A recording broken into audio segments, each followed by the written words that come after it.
Welcome to Founding Chronicles.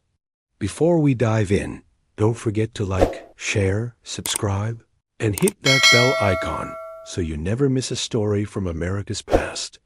Quick question: where are you watching from? Drop your location in the comments.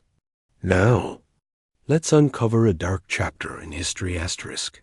The sun rose over the small, weathered town of Redfield, Tennessee, in the late summer of 1891. Painting the streets in a golden haze that seemed to promise a new day. But behind the shutters of a quiet house on the edge of town, shadows ran far deeper than the morning light could reach. Inside, 13-year-old Clara Hensley sat silently in the dim room, her small hands folded neatly on her lap. Her eyes, once bright with the innocent curiosity of youth, now held a hollowed patience, a wary understanding of the world that had long since turned cruel. She had been living in this half-light for nearly a decade, a prisoner in her own home, the walls around her carefully built by the man who should have protected her, her father, Thomas Hensley. Thomas Hensley was a man well known in Redfield, but not for reasons anyone might suspect. To the townsfolk, he was a hard-working farmer, a man who took pride in his land and occasionally lent a hand to neighbors in need. Yet behind this veneer of respectability lurked a darkness no one could have guessed. Inside the wooden walls of his house, he ruled with rigid control, his presence like a storm cloud over the fragile life of his daughter. Clara's world was measured in footsteps and creaks, in the quiet hum of the house, in the routine of a life that had no sunlight beyond what filtered through narrow, grimy windows. Her memories of freedom had faded, slipping away like smoke through the cracks of her confinement. She remembered the fields she had once run across as a child, the laughter of other children carried on the wind, the smell of rain on open soil, but those memories were distant, almost dreamlike.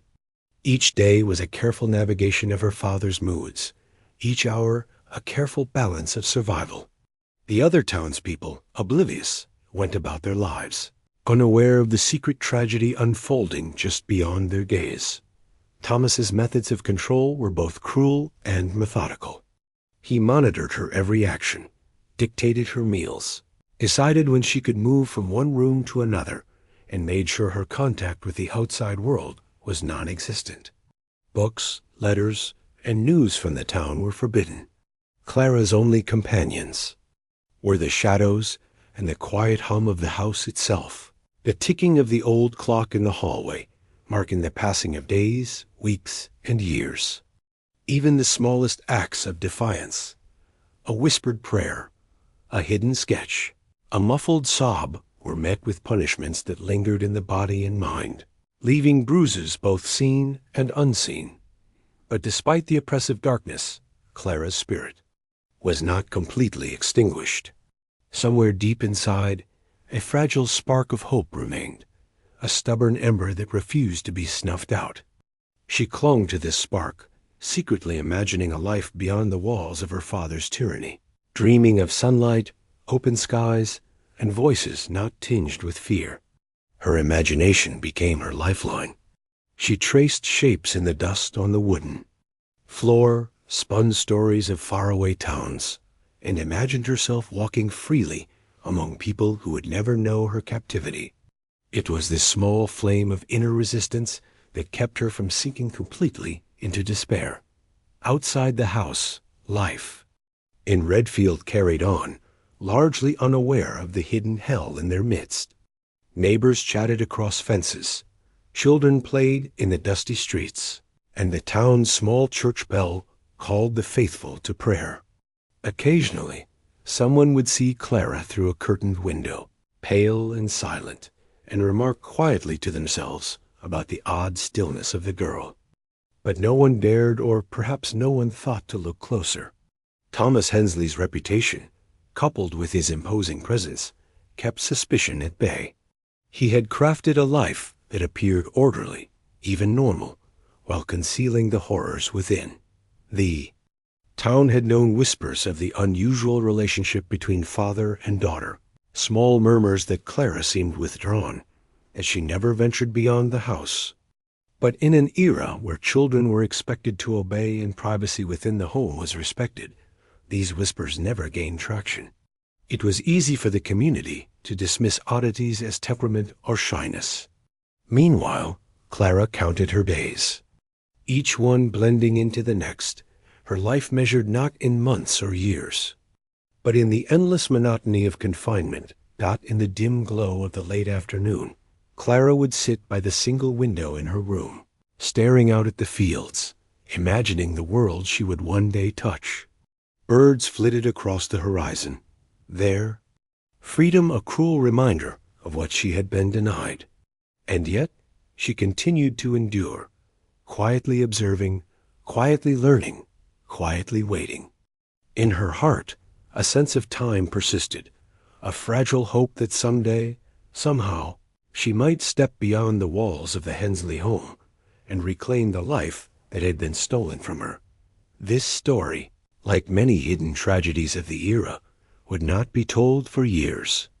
The Hensley house remained a quiet specter at the edge of Redfield, its secrets locked away behind wooden doors, until the day the shadows finally gave way to sunlight, and the truth could no longer be contained.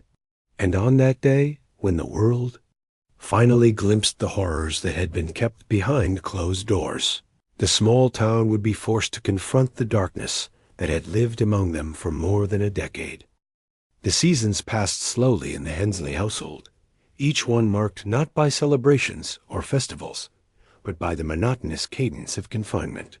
Winter brought cold drafts that seeped through the cracks in the wooden walls, chilling Clara to her bones even as she wrapped herself in threadbare blankets. Snow fell outside, painting the world in quiet white, yet inside the house felt darker than ever. Thomas Hensley moved through the rooms with the unyielding authority of a man who believed that fear was the only language his daughter would ever need to understand. He rarely spoke to her in tones of warmth or kindness. His words were sharp, precise, and punishing, each one leaving marks that could not be seen but were felt deeply in the recesses of Clara's heart. Yet, within these walls of oppression, Clara's mind became a sanctuary. She began to memorize the patterns of her father's movements, the creak of the floorboards, the exact rhythm of his footsteps, the moments when he left the house unattended. She watched silently, noting the small openings through which she might someday escape. Her intelligence and resilience became her secret allies, tools sharpened by the very cruelty that sought to break her spirit.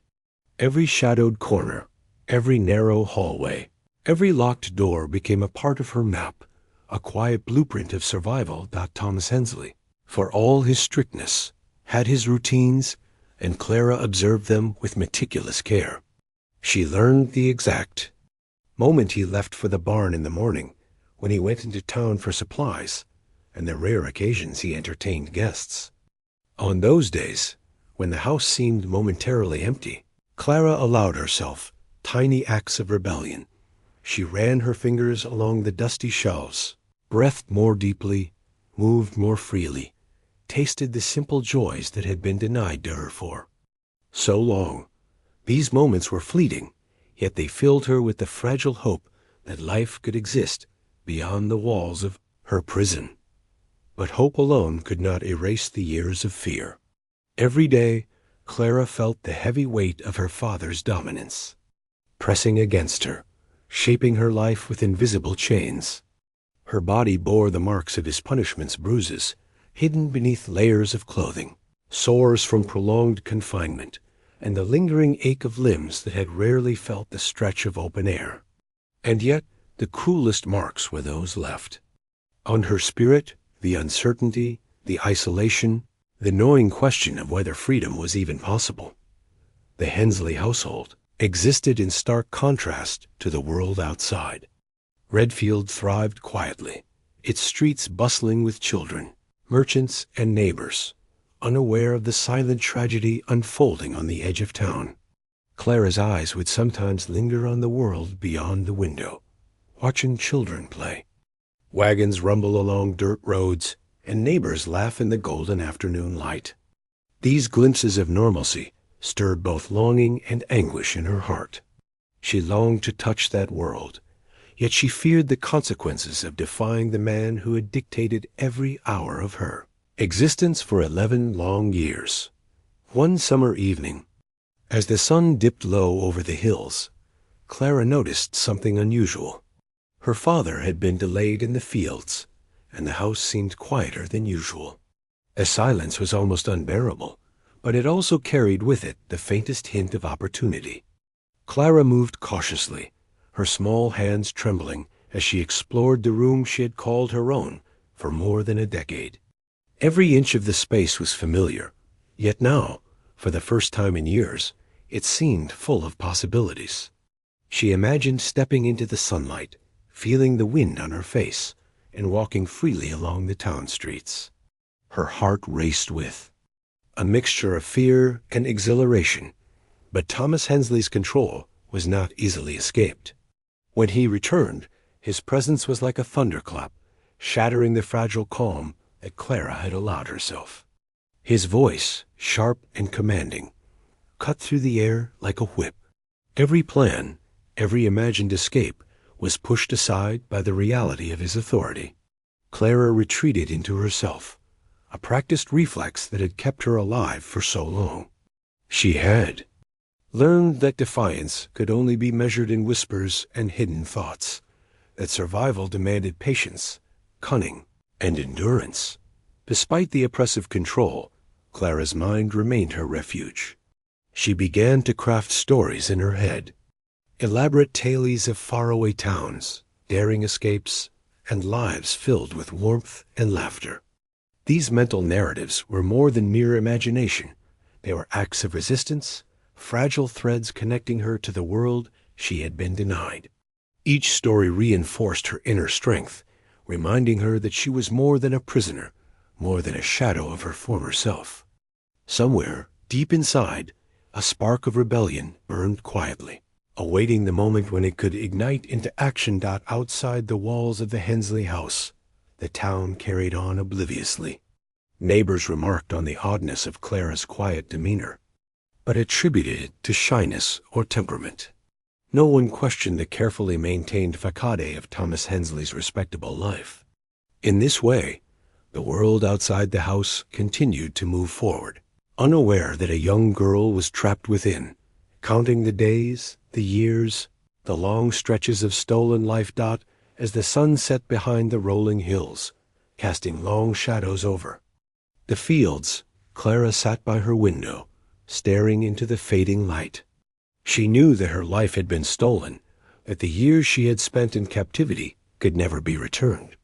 Yet in that quiet moment, she allowed herself a sliver of hope, imagining a future where the Hensley house no longer held her captive, where freedom was not just a distant dream, but a tangible reality.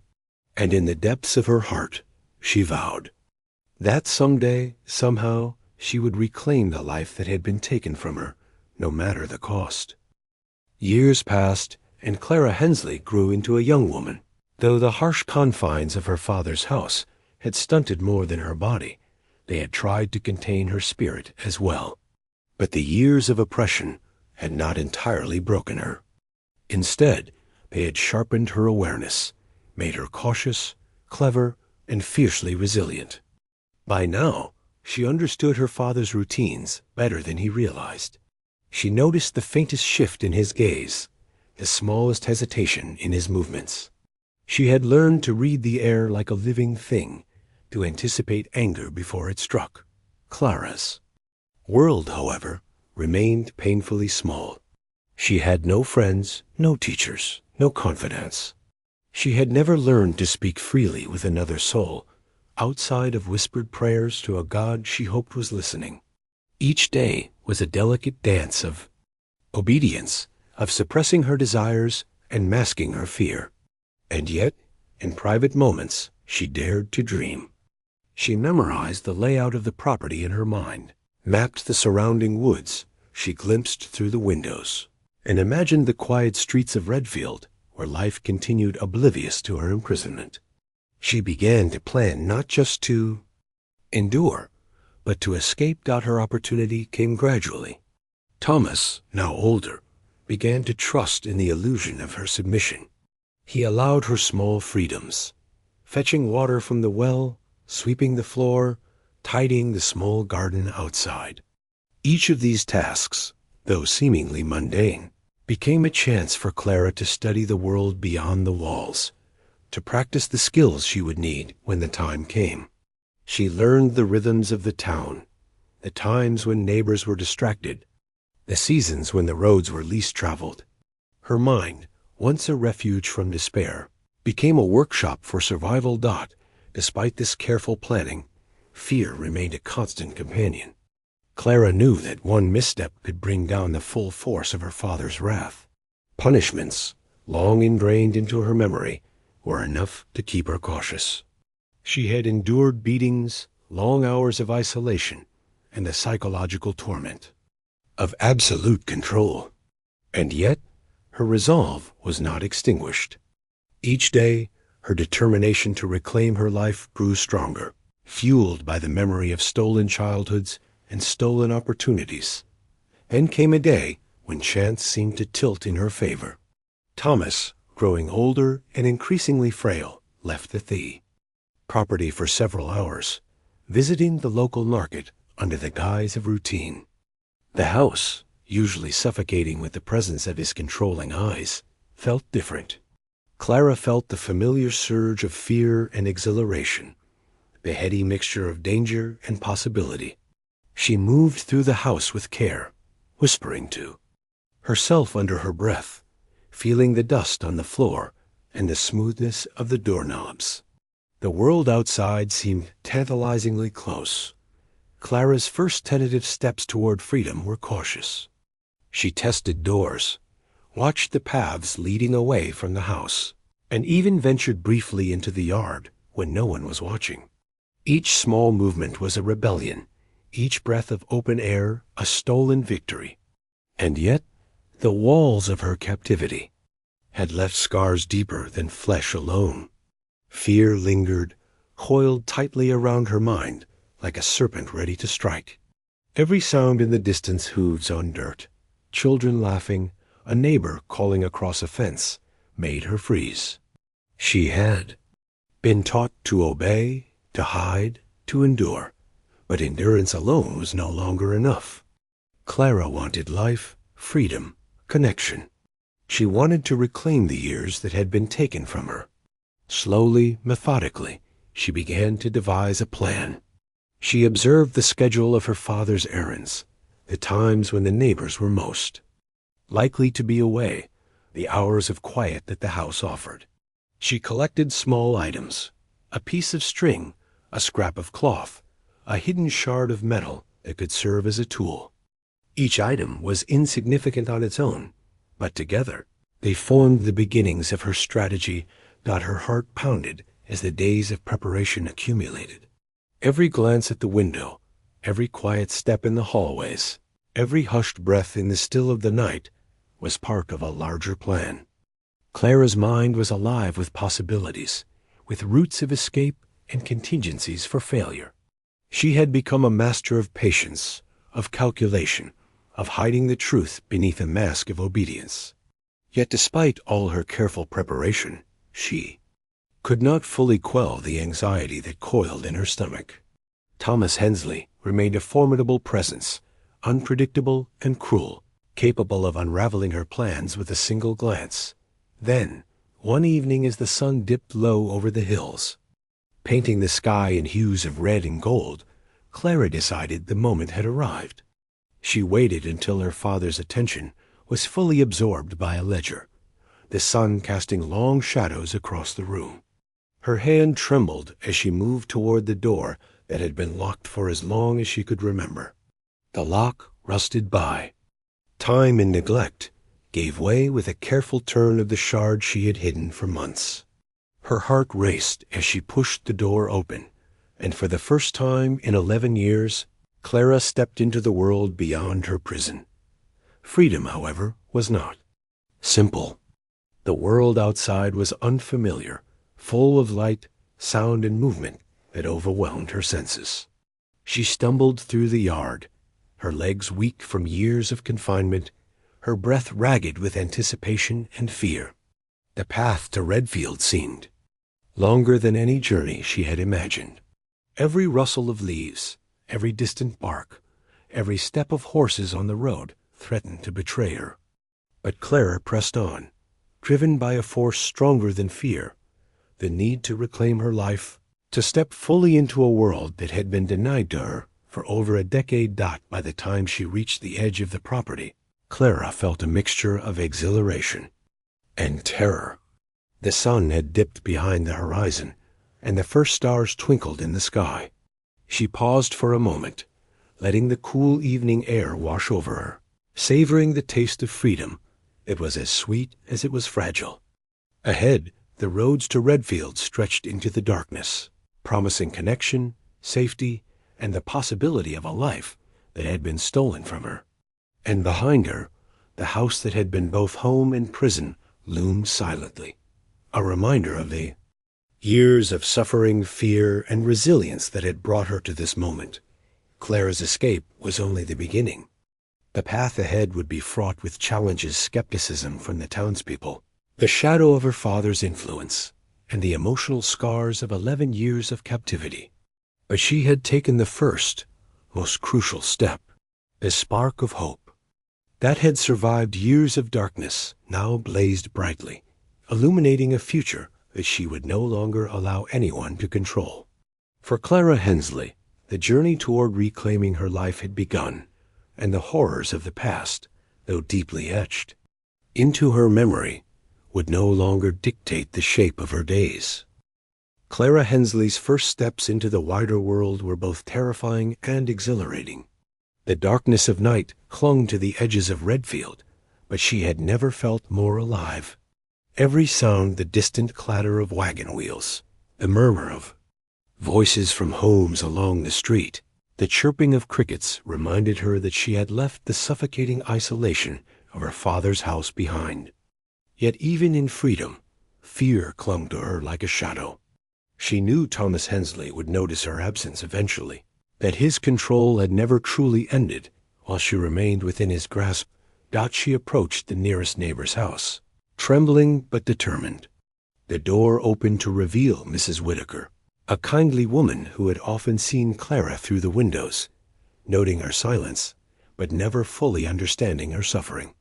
Clara's words came in a rush, a torrent of revelation that spilled over in fragmented sentences, tears streaming down her face. Mrs. Whitaker, stunned, quickly gathered a group of neighbors, their faces pale as they began to comprehend the depth of the horror that had existed under their noses for more than a decade. Word spread rapidly through Redfield, carried on the wind and through the narrow streets. The town's reaction was a mixture of shock, outrage, and disbelief. How could a respected man like Thomas Hensley have concealed such cruelty? How could a young girl remain imprisoned in plain sight, her suffering unnoticed for so many years? The answers were difficult, painful, and humiliating for the community. Yet Clara, though shaken, had found her voice. She recounted her years of confinement with clarity and courage, refusing to let the memories be silenced by fear or shame. Authorities were summoned, and Thomas Hensley's carefully maintained facade began to crumble. He was arrested quietly, without the theatrics that might have distracted from the gravity of his actions. Clara watched as the man who had controlled every moment of her life for 11 long years was led away, his expression a mixture of disbelief and anger. Justice, though delayed, had finally arrived. Yet the path forward for Clara would not be simple. 11 years of stolen life could not be restored in a single day, and the scars, both visible and invisible, would remain. The townspeople, now fully aware of the horrors that had occurred in their midst, rallied around Clara. They provided her with food, clothing, and a safe place to stay, allowing her to begin the painstaking process of reclaiming her life. Friends she had never known, neighbors who had once only glimpsed her from a distance, offered support and kindness. Slowly, she learned to trust again, to walk through the streets without fear, and to speak freely without the constant anxiety of punishment looming behind every word. But the emotional journey was not as simple as leaving the Hensley house behind. Clara wrestled with memories that haunted her, the isolation, the beatings, the constant surveillance, the lost childhood she would never regain. She struggled with anger toward her father, confusion about her own resilience, and the daunting task of imagining a life that was once denied. Therapy, guidance, and the compassion of those around her became crucial. She learned that survival was only the first step. Healing would take years. Clara's story, however, also became a catalyst for change in Redfield and the surrounding towns. People began to speak openly about the hidden cruelties that could occur behind closed doors, about the importance of vigilance and community involvement. Laws and local authorities slowly adapted to consider the welfare of children in situations previously hidden under the guise of obedience and family privacy. Clara's courage in stepping forward inspired others to break the silence surrounding abuse and confinement, making her survival not only a personal triumph, but a societal lesson in the years that followed. Clara rebuilt her life with patience and care. She pursued education, formed friendships, and slowly integrated herself into the broader community. Each step was a triumph over the years of fear and oppression she had endured. The memory of her father and the Hensley house remained, but they no longer held power over her. She had reclaimed her autonomy, her voice, and her future. Spoke publicly later in life, her words carried both the weight of trauma and the triumph of survival. She shared her story not for pity, but as a testament to resilience, courage, and the human spirit's ability to endure. Clara Hensley, once a prisoner hidden in plain sight, became a symbol of strength for generations who would hear her story. Her survival reminded all who listened that even in the darkest corners of human cruelty, hope could persist, and that justice, though delayed, could ultimately prevail. And so, the Hensley house, which had stood for years as a silent monument to terror and control, was abandoned, left to crumble under the sun and rain. Clara's life, once confined and shadowed, now stretched forward into a world of possibilities, full of light, choice, and the promise of new beginnings. The horrors of the past remained etched in memory, but they no longer dictated the shape of her days.